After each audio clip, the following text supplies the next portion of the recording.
Guys, welcome to Hiro Meshu Travel Trail Day 2 in Mornington Peninsula. In our previous video we showed you our adventurous trail in Bay of Islands. That was the beginning of day 2 with sun and rain. Now we are in beautiful Sorrento. Sun is out, bright and shiny. Hopefully no showers again. Home of our early Sorrento settlers, John and Jenny Watts, erected in 1869.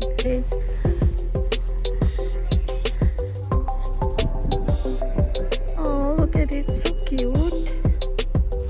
This limestone wattle and daub cottage built from 1869 to 1870, now classified by the National Trust, is a fine example of homes built by the first settlers in the area using local materials. The original cottage had 2 rooms as it is now, but with an earth floor. Look at the roof. How things can go wrong even with the best planning. Oh, that's like the original roof, right? And then the beautiful window. This one's cooking here.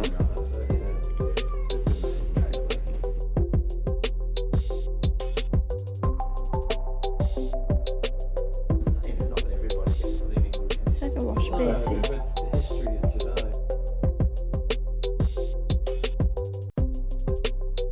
Mr. and Mrs. Watts. Lard and plaster type construction. So they just chipped away the wall totally to lighten the building, and of course they didn't bring the chimney, that was obviously built when it was shifted. Yeah. But everything else is more or less as it was. Even the roof is original? Sorry? Roof, the tiles and everything. Actually it shows a tin roof in the picture, but I think the people may have put that over the top of the the shingle roof. Probably it leaked, whereas this one they may have rebuilt when they put it here. But it's as tight as a drum, you don't get any water through it. So this is weatherboard, right? Yeah, that's just lining board. It's building in Sorrento, and the floor is limestone slurry mixed with water. There's a piece of limestone naturally occurring just outside the door. That's everywhere. If you dig down, you'll come across chunks of that. Because it's growing. It's sort of growing, coming up. Oh wow, okay. It was a big industry in the early days, making the lime. Descendants of the Watts lived in the cottage and its extensions until 1966. In 1967, the combined initiative of a concerned public and the Nepean Historical Society saved the building from demolition by developers. Eventually in 1988, the renovation and relocation of the cottage was completed by members of the Sorrento Rotary, the bicentennial project under the guidance of their past president John Clark, a builder, who is a Watts descendant.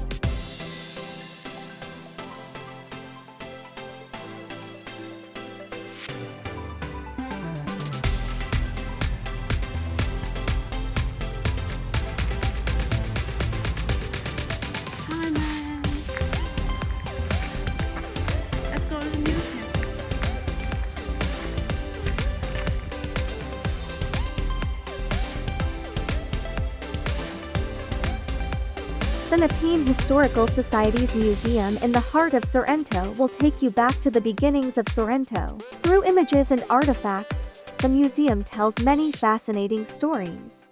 Learn about the first European settlement on Port Phillip in 1803. Lieutenant Colonel David Collins arriving on the Calcutta bringing convicts and their families. More fascinating stories of the Boon-Wuring people and convict, William Buckley, who escaped from the settlement and lived with the indigenous people for 33 years. Wow!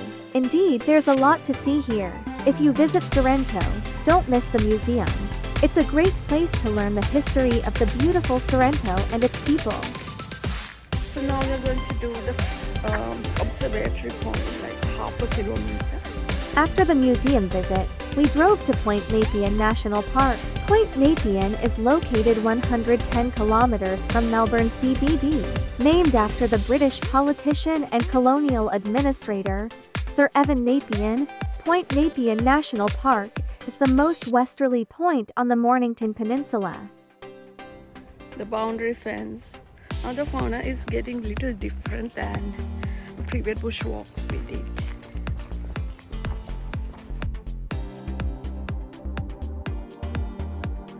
You can walk or cycle through this rugged coastal landscape and enjoy panoramic ocean and bay views. The beachfront we are heading now is considered to be one of the beautiful places to enjoy in Nepean National Park. Let's see if it's true. Follow me.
We are now in the shuttle bus heading to Fort Nepean, located at the very tip of the Mornington Peninsula. Fort Nepean is only accessible on foot, bicycle or by shuttle bus. Shuttle service runs between the quarantine station and Fort Nepean. Fort Nepean is one of the fortifications that protected Melbourne during World War I and II. To visit Fort Nepean is to step into the boots of the soldiers once posted there. During the late 19th century, the government decided that Victoria's rich goldfields needed protection. Because of its strategic position, Fort Nepean became an important defense post. Numerous military fortifications were built, making Port Phillip one of the most heavily defended harbors in Australia. Above and below ground you will find gun emplacements, barracks, tunnels, ammunition magazines, an engine house and even a bomb-proof room.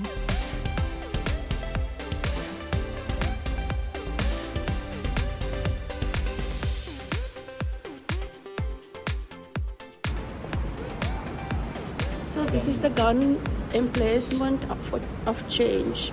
This gun emplacement is a prime example of the progressive development of military technology at Fort Nepean. Oh, cool.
The first shot of the British Empire in the First World War and the first Australian shot of World War II were fired from here, which is gun emplacement 6, earning its entry into military history. These battlements were modified and used right up until the end of World War II. Today, Fort Nepean remains an outstanding example of the evolution of gun technology and Australia's early defence strategies. There's lots to see here, so allow at least an hour to discover what makes Fort Nepean so unique. Above and below ground you will find gun emplacements, barracks, tunnels, ammunition magazines, an engine house and even a bomb-proof room. So this is how it's placed over here. It's been lifted up to be like this.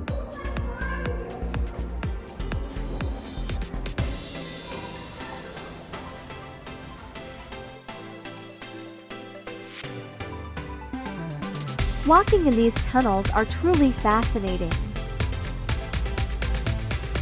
You can imagine how busy these tunnels were during the World War. If these walls could talk, we will hear unforgettable hidden stories from the past.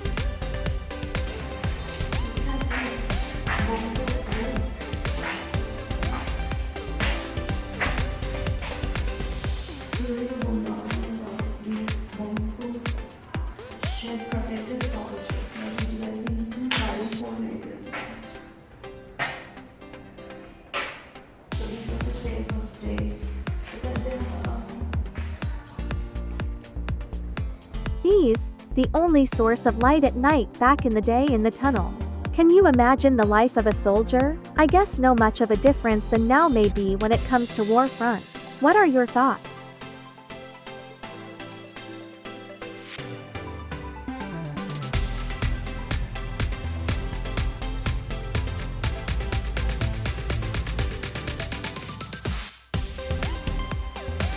The landscape and views are pretty unique too. Look out over the Rip, where the generally calmer waters of Port Phillip meet the rough seas of the Southern Ocean. This is one of the most dangerous sea lanes in the world and has claimed many vessels over the years. Look at the clear water. So this is the tip of the Point Nepean. In other words, tip of the Mornington Peninsula.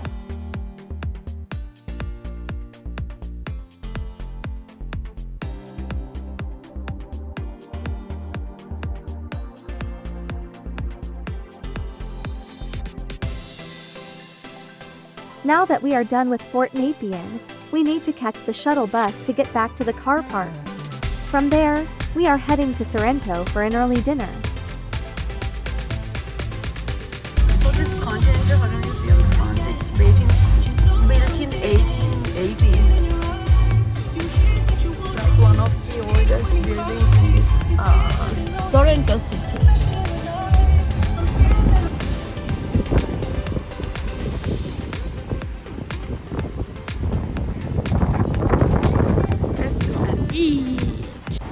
From Sorrento city.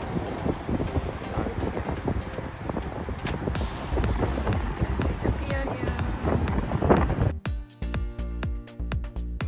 We decided to go to the Conti at Sorrento. This is our first time there. Let's see how good the restaurant is.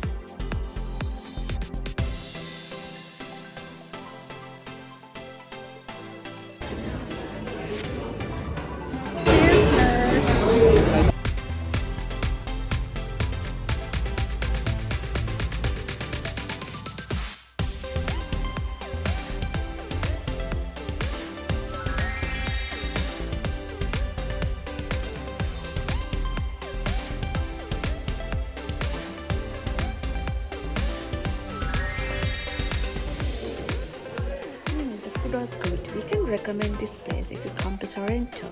There was live music too. Done with early dinner. Before heading back to the hotel, we thought we'd have a walk in the beautiful Sorrento city. It's actually a town, a beach town. Let's see what we can see. Candle shop. Okay. So this one is my favorite. So that's the end of the day 2 in Mornington Peninsula. Hope you enjoyed our video. Until next time, keep calm and travel on.